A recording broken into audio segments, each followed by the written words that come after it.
Super excited, everyone, to have on the show today Steve and Shingo, both from Ethos.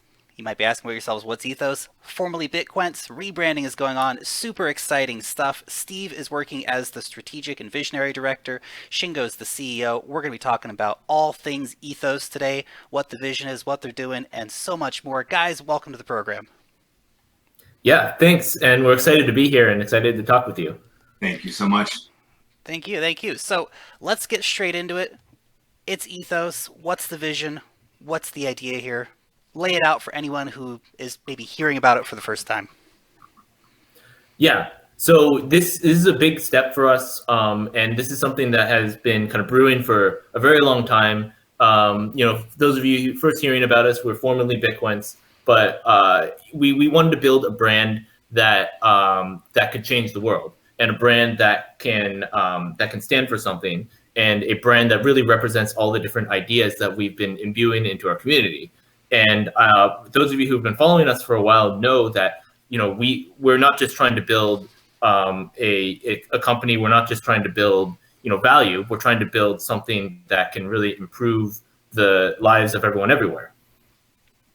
Awesome. And we believe that that at the heart of that is crypto, and that crypto has the technology has advanced to the point that it can be used as a system to disintermediate the current financial system and empower the world. That's right. And, in Ethos, the brand, right, is absolutely critical because we've chosen to do two very, very difficult things, right? First, to really, bring crypto into the light, right? And really add a lot of structure and ethics and integrity, and not to say that isn't there, but I think there's a lot of misnomers, right? So we want to bring it into the light, add a lot of structure around it. But on the other hand, we want to do the same or similar things in the financial space, right? Now, the financial space has a lot of challenges where it's the least trusted industry worldwide, right? So for us, Ethos really is it is that quintessential brand that really defines exactly what we're all about. Very much driven by social, very much driven by the impact on consumers everywhere, not just those at the top of the pyramid, but those really at the base all the way up to the top. So it's the way we tend to think of the world, and Ethos is directly aligned with that. That's fantastic. Yeah, and go ahead. Yeah, and when you think about Bitcoin and the brand that Bitcoin's built, it's a great brand, and it's a very recognizable brand, and it's a brand that has a lot of power and a lot of weight to it. But unfortunately, that brand has been attached to a lot of very negative things, for better or for worse, and that technology has been attached to things such as darknet markets, such as money laundering and drug dealing, and a tool for criminals. And that narrative is the narrative that gets told by media and gets told by entrenched financial interests. And that's a big problem. And that's a problem that we hope to address with a brand that can really stand for all the great things that crypto has going for it, such as financial empowerment, standing up for the little guy, and bringing financial power back to the hands of the individual person. And that's really why we decided to go with this brand. That's awesome. It's really solving a problem in the crypto space. On my channel, we talk about this all the time. We're constantly covering stories of central bankers coming out saying that, yeah, Bitcoin, it's only used for slavery, and it's used for drugs, and it's used for all this bad stuff. Look, we caught 2 criminals over here using this, but what about all the criminals that you caught this week using US dollars or euros? We don't hear those stories. It's only when we can find a way to slander cryptocurrencies. It has to be done in the most ethical way possible. It has to be done in a way that brings people in where they feel like, I can trust this. I can participate here and feel like I'm not going to be scammed. These guys aren't going to rip me off. And I'm really glad that this is your vision for it. We're creating an ethical company trying to bring cryptos into the light of day. That's awesome. Exactly. Now, one big thing that I think gets everyone super excited is the universal wallet. How universal are we talking when we say universal wallet? As universal as we can. And so the idea behind this wallet is that it'll be a wallet that stands as kind of the base of future products that we build. So we want to, it's not going to be, have every single coin out there that exists right now in the wallet at release day. But it will, we plan on building an architecture that can easily incorporate more coins as they come out and more coins as they adopt the BIP32 standard. And we want to be as universal as possible. And I think that people will find that the coins that we do support, which will be, most of the commonly used coins, will be, I think it'll be a very good array of coins for people to choose from. I would imagine most of the things from the top 100, for example, most of them are Bitcoin core anyway, and if they're not, they're, ERC-20 tokens or whatever, so they're, I'm sure, very easily, put into that system. What about some of the maybe more exotic blockchains? We could say things like Qtum, NEM, Cardano, for example. Will those be incorporated from the get-go, or will they be a little bit farther along? So the only technical consideration that goes into the universal wallet is that they have to adopt the BIP32 standard. And while that may sound like a high bar, it's not actually. And a lot of those coins that you mentioned there have adopted that standard. And the BIP32 standard, for those of you who don't know, is hierarchical deterministic wallets, which is what is used by the Nano Ledger S, which is why you can have a single seed that has all of your wallets encompassed in it. And it's a big thing for a lot of coins to adopt that standard because it's so universally accepted. And I think that that this structure will be sort of a standard for how people build wallets in the future on top of this open standard. And you can actually look at a list of different coins that have adopted the standard already, and people who are interested in the sorts of coins that we can support, they can look at that list. Fantastic. Now, another thing that I saw that you're bringing in, I mean, obviously the universal wallet's just mind-blowingly exciting for anybody working in the crypto space. I've got 20 different wallets on my computer. It's crazy. Mm-hmm. One place is going to be revolutionary in of itself. You're also bringing in a prediction system. Can you explain that prediction system for us a little bit more to help us understand it? Sure. So what we want to do with the prediction system is build up data and social trust. And the idea of social trust is something that we've sort of landed on from a lot of the feedback that we've gotten from our alpha, and something that we really want to incorporate into future product releases.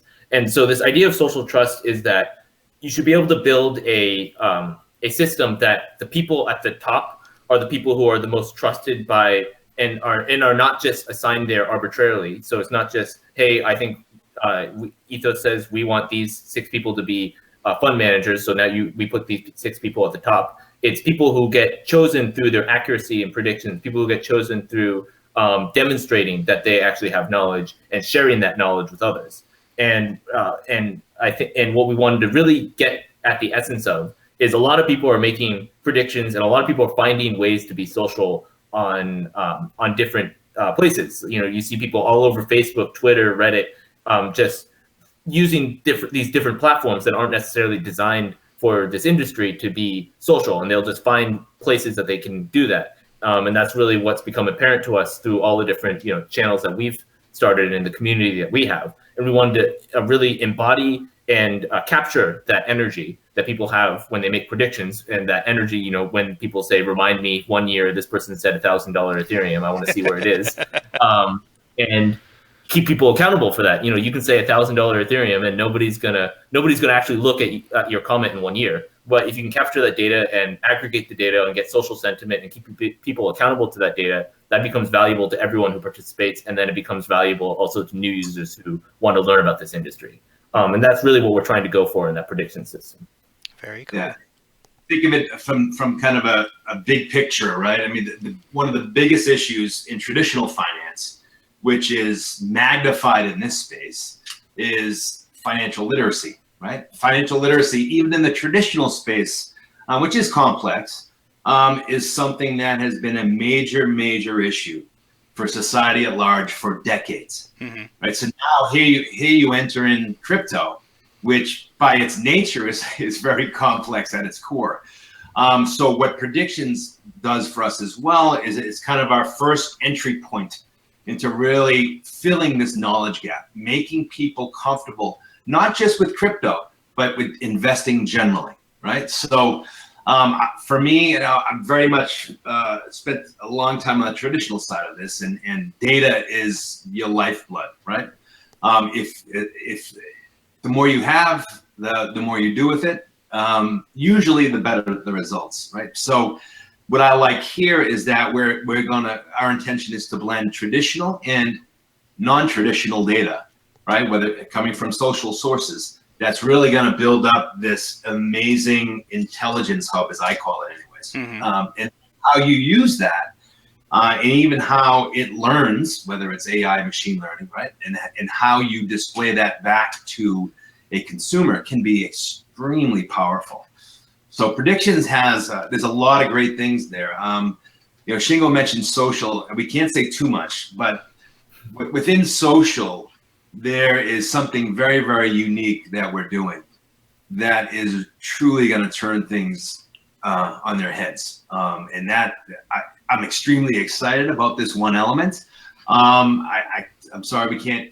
That's all right. Yeah. We'll see it when it comes out. It's nevertheless, it's there. It's being developed. A dynamic social feature that we're adding here that really changes how a consumer engages the financial industry, right? And that financial industry being crypto or traditional. So it's something that gets me and Shingo and the team pretty excited. But it's all related. I think predictions is a core part of this. How we build up this intelligence hub to deal with financial literacy. But then we bring in the social piece, which has a little bit of that financial knowledge transfer baked into it. But then we have this very special big surprise that will build into the social. Yeah, and I can talk a little bit about that if it's okay. So I think the traditional space, this isn't, I'm not revealing it. The traditional space is centered around the idea of custody and who has custody and who has custody when and where is this custody going and how do you structure the legal around this custody. And banks take custody of money and then they send it to some other firm that takes custody. And I think what's difficult for a lot of traditional people who are trying to take those ideas, take financial ideas and cryptotize them, is that they're taking that idea of custody with them. And that all you have to do is look at the leaders in the industry right now, and they're basically building crypto banks. And that's not what crypto is all about. It's not giving your private key to someone else to build a bank. And it's larger than that. It's not just about controlling your own money. It's about building a fully self-custodied system. And that brings along with it legal, social, and a whole plethora of benefits that come along with that. And I think that's something that we really hope to capture in our platform. Yeah, and the big benefit there to a consumer is control, first of all, right? But probably more importantly to a consumer is it can generate additional yield that today gets given away to intermediaries.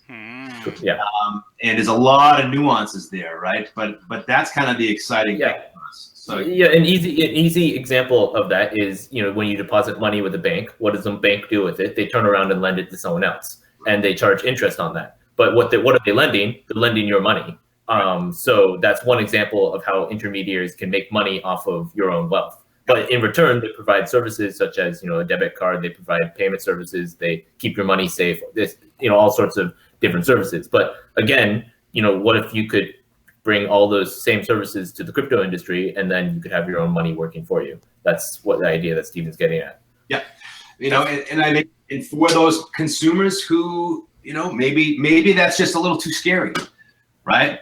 So we envision bringing in partners that can, really provide cold storage custody, right? For those consumers who just can't get comfortable with kind of, with holding something really under their mattress, right? So, but because let's be realistic, there'll be a lot of those folks who just can't get comfortable with that, right? So, and that's fine, but I think we can still, because there is a part of the universal wallet that we foresee as enterprise grade.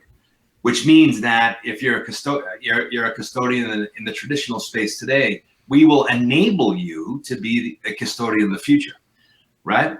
For those consumers who actually want, to just offload that to someone so they don't have to worry about it. So there's a lot of dynamic things there. I'll probably stop there. That's good. That's good. Yeah. Yeah, you can just look at what got announced. Will be a few weeks ago from now, but the custody.coinbase.com. Just look at it, and it's literally a enterprise custody service, and they're charging $100,000 for that. And I can tell you that we're not going to charge $100,000 for that. But that's something that is easy to do and can be done, and it's something that's in demand for institutions, but at the same time, it's in demand for consumers. Right.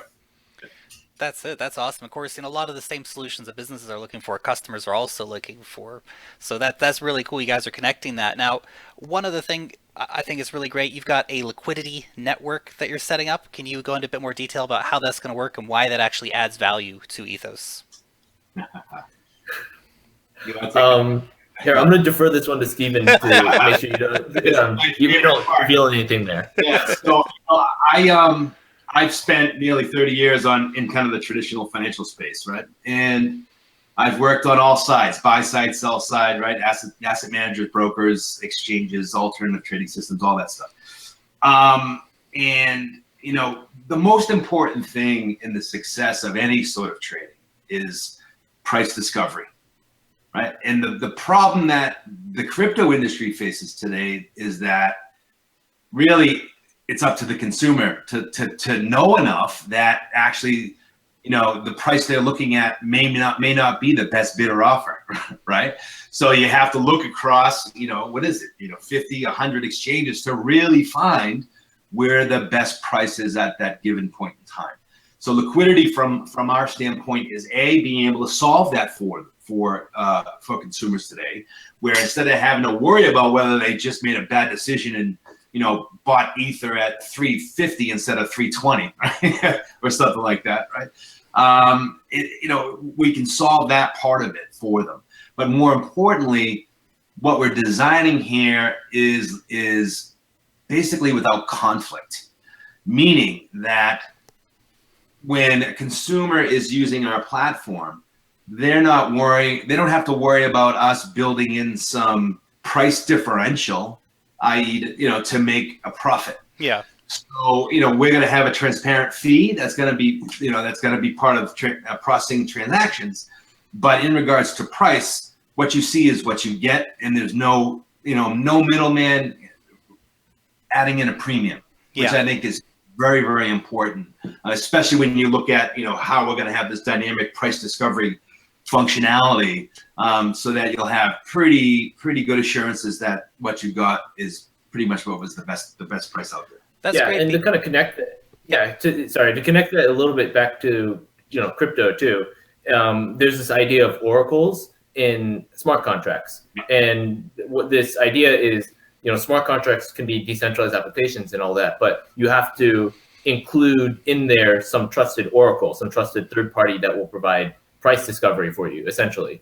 And that's another thing that we can provide through the system, is that idea of price discovery. And also, it's not a conflict of interest for us, because our business model does not revolve around making fees on transactions that which basically every single other exchange and broker within the crypto industry relies on. And that's something that will be a major differentiator for us, and that will be, and again, going back to the consumer will get the benefits of lower prices and less margin. And from the perspective of exchanges, it's funny, very early on, and maybe even still in some little parts of the world, people thought that we were building an exchange, right? And I would beg to differ. It's actually very different. Because I guess my point is this: if you're an exchange, you should actually give us a call. Reach out, because really we're going to be a significant liquidity source, and we actually have some fantastic designs that we think will work quite well to eliminate any sort of risk that an exchange would have to worry about in the type of model. So we're actually very, very excited, and for sure, any exchanges that are listening, they should hopefully give us a call really soon. It would be worth it while, I can tell you that. Very cool. I'm sure you guys are getting a lot of phone calls about this project, without a doubt. This is the thing, is that these middlemen you can work with them, or they can, kind of be screwing everybody, which a lot of them are. If you look around the crypto space and you kind of understand, a lot of the exchanges are putting crazy premiums on some things. The transaction fees are giant, and you can see the arbitrage between some websites sometimes is very significant from time to time. So without a doubt, anyone who can solve that problem is, basically holding on to a golden goose when it comes down to it. Now, let's move on to, I guess, what the token exactly does. Obviously, we've been kind of skirting around that, but for anyone who kind of hasn't looked into it, explain exactly how the token is useful to the ecosystem, what it does, and how that's going to work. Sure. So I'd like to take this back to our token classification framework that we released a few months ago. And what was in there is, there's essentially 3 different categories of tokens. There are the cryptocurrencies, which are, like Bitcoin, Litecoin, Monero, stuff like that. And these are purely currencies, and they're backed by belief. That's what they're backed by, but obviously shown by these currencies that, that they're backed by belief that it works. And if it works, then that means it's sort of like a self-fulfilling prophecy in that it has value. And that's been demonstrated in the industry. The second classification of tokens are tokenized securities. Tokenized securities are basically traditional securities that just got tokenized by their name. And there are some examples. I'm not going to call them out here directly, but there are many examples of this. The SEC has ruled that tokenized securities are subject to traditional securities laws, which should not be a surprise to anyone in this industry. And it seemed like it was a surprise to a bunch of people at the time, but it's kind of common sense that the SEC is going to say, hey, you're just tokenizing something that should be regulated, and that doesn't make it unregulated. And then the third category is the category we fall in, which is a functional token. And the biggest example of a functional token is Ethereum. Ethereum represents access to the Ethereum virtual machine.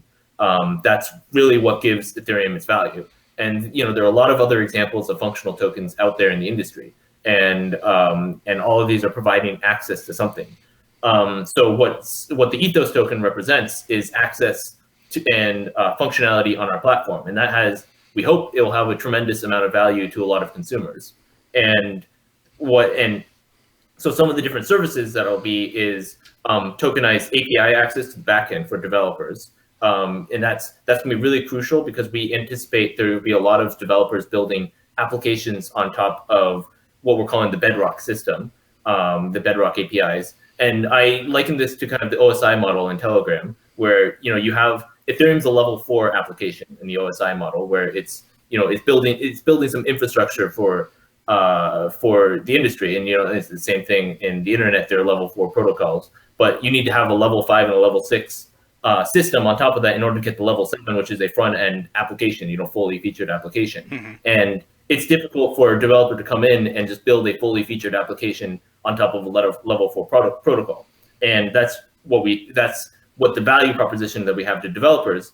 And then developers can turn around and present and give those different applications to consumers, since in theory this is all the benefit the end consumer experience. And then for the consumer, we anticipate there'll be it'll be sort of a freemium model, and most of the important features will be free. And so universal wallet will be free, social predictions, all the stuff that people are excited about, that's all going to be free, because our business model is not to be making money off of transactions or off of the consumers, but to go back in API and to enterprise services and professional services that the Ethos token will require. So a lot of these enterprises, a lot of the developers, and some of the consumers will have to use this Ethos token. We hope that will represent a lot of value because we're providing something very valuable in our service. That's right. So, and I would liken it, right? So when we say this a lot publicly, right? So we are truly building an ecosystem, right? That I'll throw some kind of standard terms here, right? But it's a hybrid, multi-sided platform in my mind, right? So, and what that is, it's an ecosystem. There will be parties on all sides, mm-hmm. right? Which will be businesses, developers, and then and consumers. And then what goes on in this ecosystem is going to be very much focused on finance and banking. Right? So when I think about that piece of it, there's a lot of opportunities for us to, not charge consumers with certain things, or at least if we have to charge, we charge it purely at cost or roughly around there. Mm-hmm. And then it's really about what the problems that we're solving industry-wide. I won't bore you with a lot of the details, but there's a lot of things that we're building in this ecosystem that removes barriers and obstacles that have existed in the financial industry for a very, very long time. And that's why we're finding already, and we believe we're going to continue to find a lot of willingness to engage, because we're solving problems that really has, kind of act as a revenue blocker for a lot of firms also, right? So if we can open up new distribution channels for an industry, then I think that's a win-win for everybody, right? So there's a lot of data out there, but for the most part, there's billions of adults who really have no access to quality financial services, right? If we can solve the barriers that have created that obstacle, then that's a major win socially for society as a whole. But more important, not more importantly, but also importantly, is that we've now opened up a new channel for businesses to service, which is pretty powerful stuff. That is pretty powerful stuff. The ability of blockchain to totally revolutionize everything that has been going on, basically, is we're only just starting to find out all the uses. And when companies that hadn't been introduced to it get introduced to it, and they come and they see what you guys are doing, and they go, wow, you mean you can do all this for our company? We can pay X amount less a month. When you speak to their wallets like that, these companies will they're going to be begging to get in with you guys. Now, and let me give you an example. And this is one, if to anyone who's familiar with kind of traditional financial model, right? So think of so I worked at BlackRock, right? Big buy-side asset management firm. One of their biggest problems in the industry and on the buy side is that they are at least 2, if not 3 steps removed from the actual customer or investor.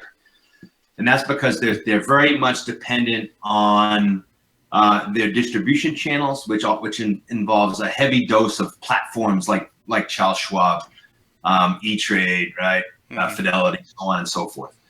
Now think about it if we can now bring them directly to a customer, no longer dependent on these intermediaries that really own the customer relationship and therefore block the big asset managers of the world from having that direct engagement, being able to deliver something at a lower cost, right? And spoil that customer relationship.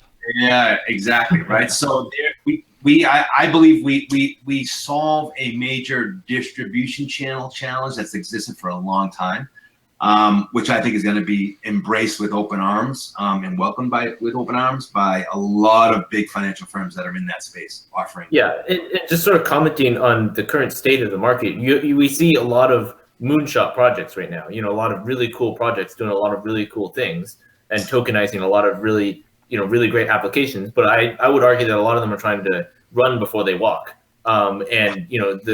The blockchain ecosystem, the underlying technology is powerful enough to do all those things that they want to do. But the ecosystem hasn't evolved to the point that allows a lot of those applications to really flourish. Mm-hmm. And I think it's bringing the ecosystem to that point. And what's exciting is that we're solving both problems in the crypto and the traditional space. And we are trying to build a bridge between both of those and solve the air gap problem between, with crypto just operating in its own bubble and popping that bubble and distributing that bubble all over the regular financial space, and because that's really where it belongs. That's right. And I'm sure you come across a lot of these issues, or you hear a lot of concerns, and we do it within our community. Right? So when I think about the blockchain, and I think about regulators, I know regulators all over the world, and what I see when I see what regulators are saying or putting out there in regards to opinions or, new regulations, what it really signals to me is that regulators actually see the value that the blockchain brings to capital markets, right? Because if you're a regulator in any market, what happens is every financial firm is in exchange and all of these other, clearing entities and everything else. Everyone is firing just reams and reams and reams of data at you instantaneously on a daily basis.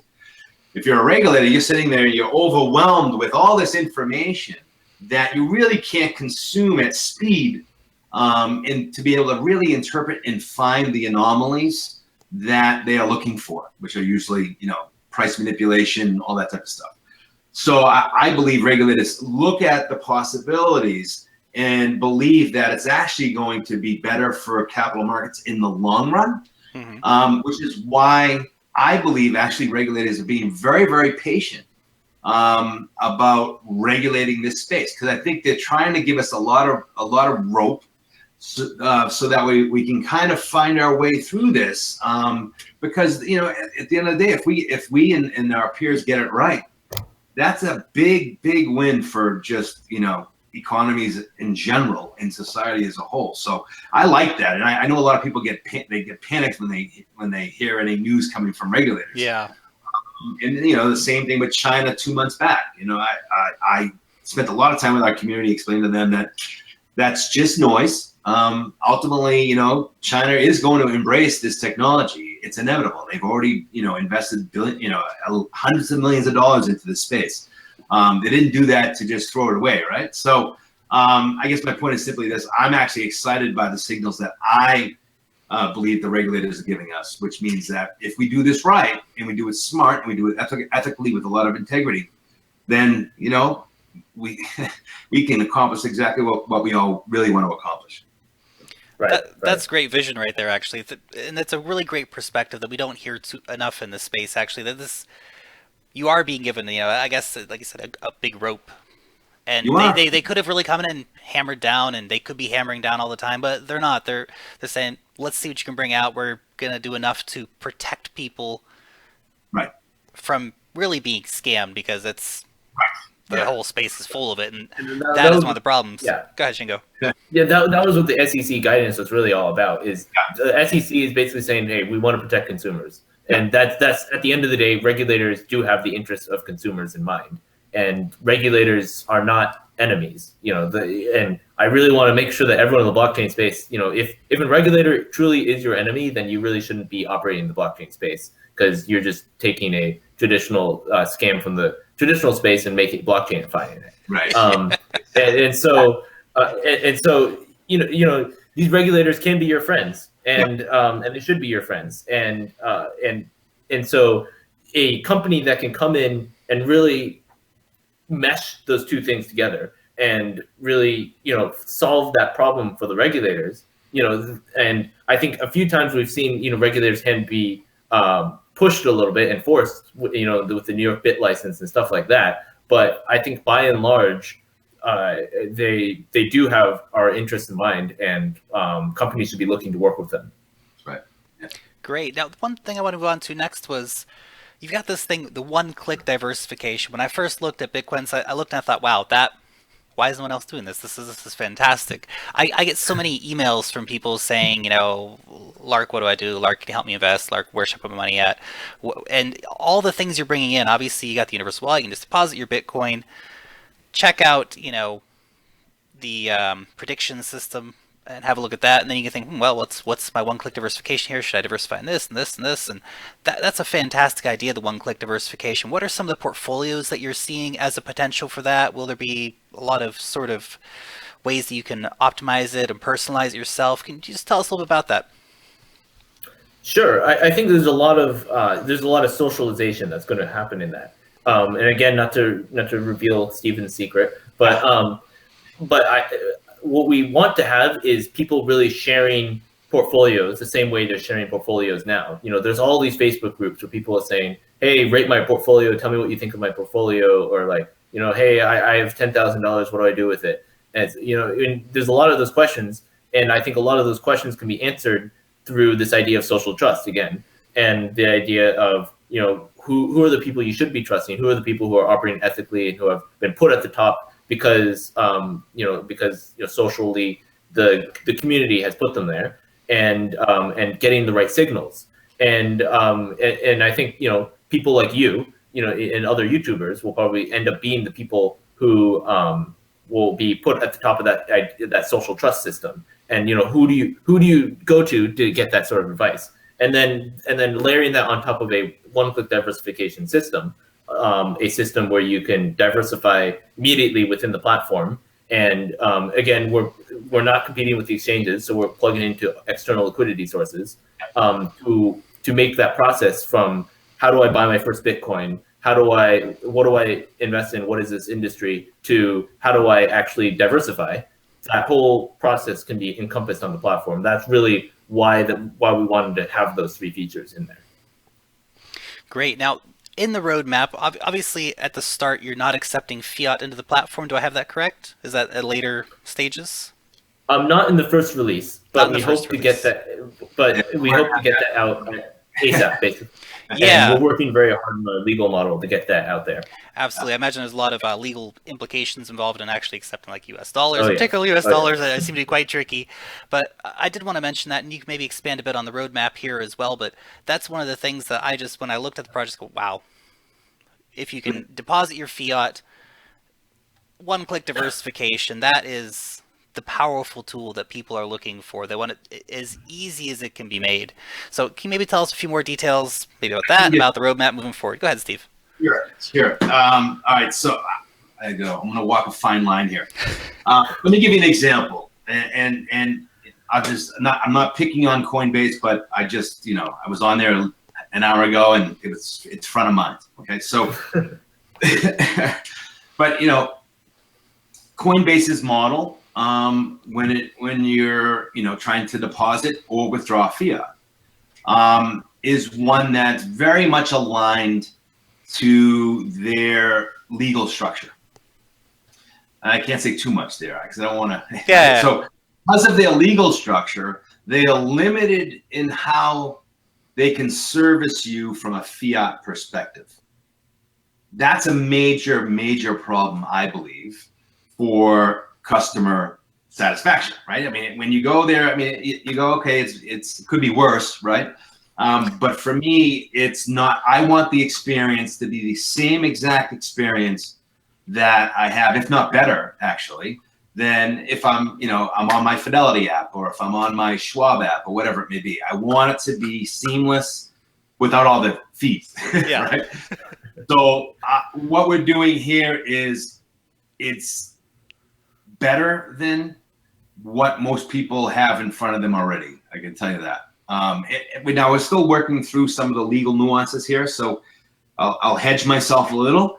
But I think the biggest point there, the takeaway is our goal is to deliver better options than what exists today. And we feel pretty confident about where we are at the moment in regards to that. And it just goes back to my point of rethinking the way that the traditional space works, and rethinking the assumptions that really underlie a lot of the way traditional space works, and a lot of the way that people are trying to translate that over to this new space. And custody is one of them, and there are a lot of these kind of assumptions that people have that really don't translate over to the crypto industry because the technology is just new, and I think a lot of people don't fully understand its potential. Mm-hmm. Very cool. And now, go ahead. Sorry, we haven't touched on this. One big point for me, right? So I mentioned hybrid earlier, right? So when we think about fiat, if you can solve for fiat correctly, at least in the way that we're doing it, it opens up a lot of new possibilities, right? So when we say hybrid platform, that means two things: crypto on one side, traditional on the other, all unified in one place. So if you want to own Facebook, Berkshire Hathaway, IBM, fine, you can. Or if you already have it, then we can give you visibility into it as well. So yes, you can't take your traditional securities with you in your UW and put it into cold storage. Not yet, anyways. But at least if you have your traditional and your crypto all visible to you in one place. But also you can transact in one place for both Now you have unified portfolio management, asset management, investment management, however you want to look at it, which I think is exciting. Yeah, it's all about how do you translate the traditional space over to the crypto space while still preserving all the benefits of the crypto space. Exactly. And that's, I think, the problem that we've really honed in on, and the problem I think that we can solve. Very, very cool. That super exciting project. And I've been looking at a lot of different things around it, and that and more. You know, the roadmap's interesting. And now currently we're working on Amber right now, and we have different steps moving forward from there. Mm-hmm. What gets you perhaps most excited about what we can look forward to in the roadmap? What's kind of the big thing coming in your mind? I think it's when people see all the different pieces like that we have, planned, and the different pieces and how they're all going to come together. Because right now for the community's sake, we've split it up into different releases, and they'll correspond to different releases that the public will see. But I think it's keeping that long-term vision and strategy in mind, and thinking, Amber is one piece. We got Onyx on one side, the universal wallet, and then we got, all the social features, and then we got the legal model around it, the fiat model, and then we have, how the traditional space come back in, and then how do you, how does this all fit together in a unique consumer solution? That's really what gets me excited, and the possibilities that it has for really building the ecosystem that Stephen is referring to. And I think that's the real power of crypto, and that's the real power of what we can offer. That's awesome. Is there any question that I haven't asked you today that you think, people need to know this? No, we've done a pretty good job of talking quite a bit after every single one of your questions. I think it's been pretty good. Well, I think the other thing that people need to know is I hope you guys are building a rocket ship, because this is going to the moon, and you got to get there to catch us. So, holy cow, guys. Well, I mean, one message I would say, to your listeners is really what we always say. This is our mantra: is come in, engage, talk to us. Don't do anything until you do that, right? And then research with us. Because we're, like I said, we're very transparent. And Shingo is always there.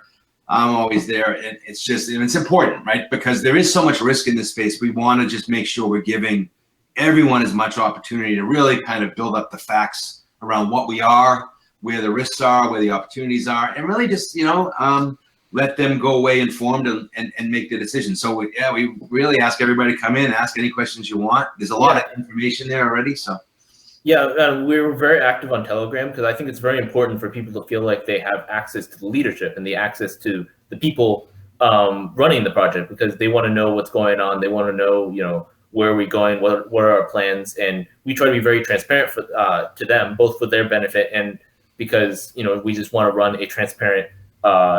We want to run a transparent company, and that's part of what our brand stands for too. Transparency, empowerment, financial empowerment, and that's something we want to really embody. It's a good ethos to have. It is, right? Awesome, guys. This has been such a cool chat. Thank you so much for taking the time. I know all the subscribers have been just super excited that this has been coming up, and they're going to be really excited to see this. So thank you so much for taking your time. Yeah, well, thank you so much for having us, and we're very thankful that you took the time to have this discussion with us, and we hope that your subscribers enjoy it. Thank you so much. Really appreciate it. Thank you.